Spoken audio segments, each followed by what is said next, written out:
Today I'm going to show you how to ride a snow machine if you've never ridden one before. This is what we call a snow machine. It's also called a snowmobile. First thing I'm going to show you is the key to turn it on and start it, ways to start it, the throttle to make it go fast, the kill switch to make it die, the engine die, and the brake to make it stop. So the first thing here is this is the key. This is on. If it's electric start, you'll want to turn the key, which is simple as just turn the key just like a vehicle. This button up here is the kill switch or the stop switch. That makes the engine die. This is the throttle to make the machine move. This gives it the gas. This is the brake.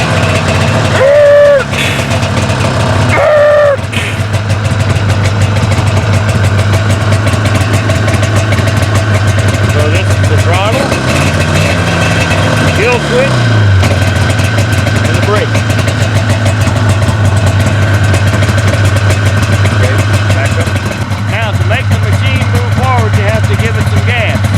If you don't just push the gas forward, you give it a little bump.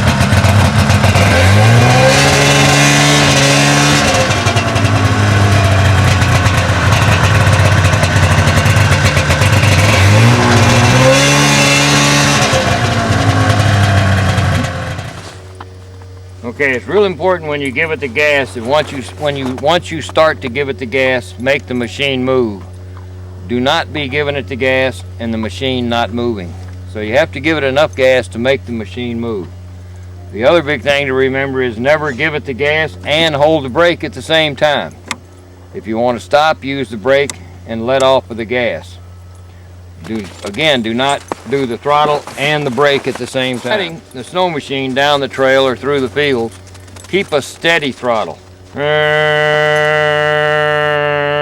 Like that. Do not be going run, run, run, run, run. She likes it, but I don't. Don't race on the trail. There are other users on the trail. We'll talk more about that later.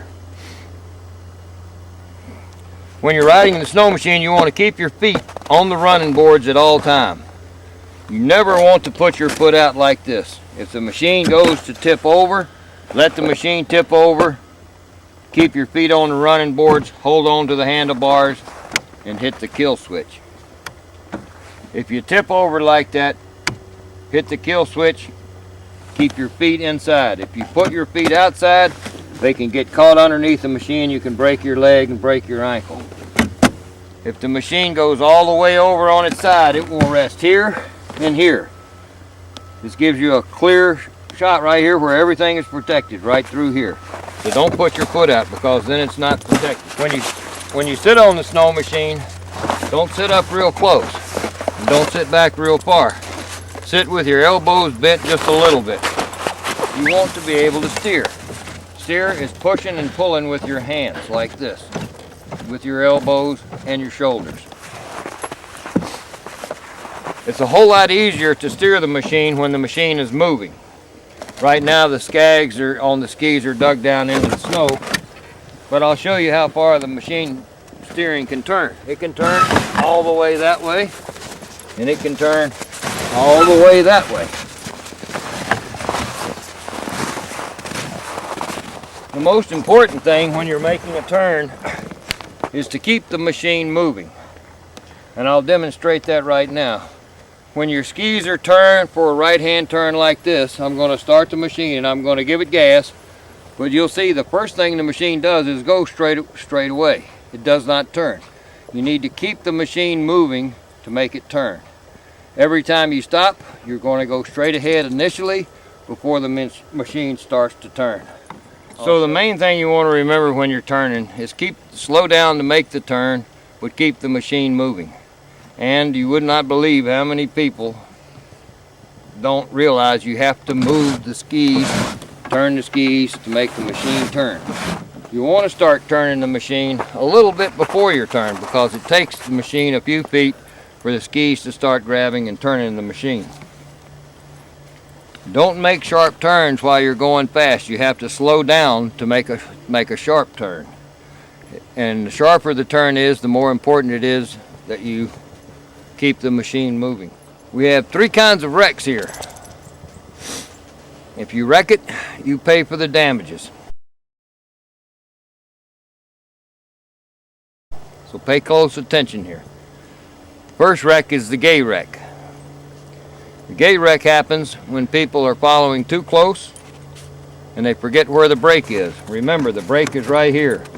You can stop by releasing the throttle, letting go of the throttle here, but the machine will coast to a stop. When you need to stop fast, you need to pull the brake hard. You do not need to ride with your hand on the brake or ready to pull the brake. You just grab it like that.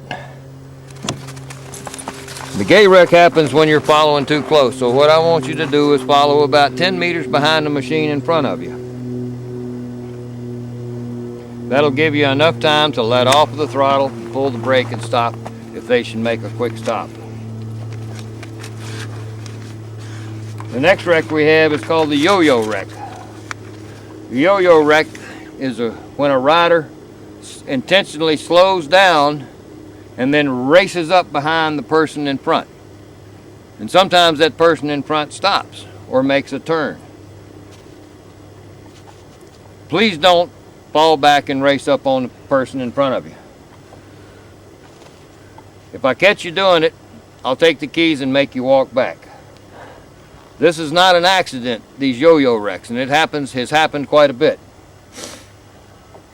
You're also endangering other users like dog mushers, hikers, and skiers. We're not the only ones on this trail. So when we get out on the dog mush trails and the snow machine trails, remember, we're not the only users. Stay to the right of the trail. This is a tour. It's not a go fast and race ride. That's not what this is. The last main wreck we have is called the left turn wreck. And it's called a left turn wreck because it only happens when we're making a left-hand turn. The left-hand turn happens because the person is not using the left hand to help steer. The right hand has to work the throttle. The left-hand turn wreck happens when somebody pushes the throttle like that. You can see right here how they're pushing the throttle like that to steer.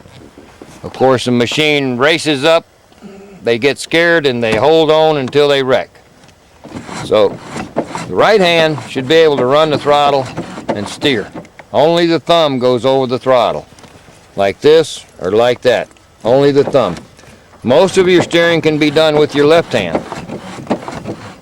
You can push with your right and pull with your right, but only your thumb goes on the throttle. The left-hand turn wreck happens like that.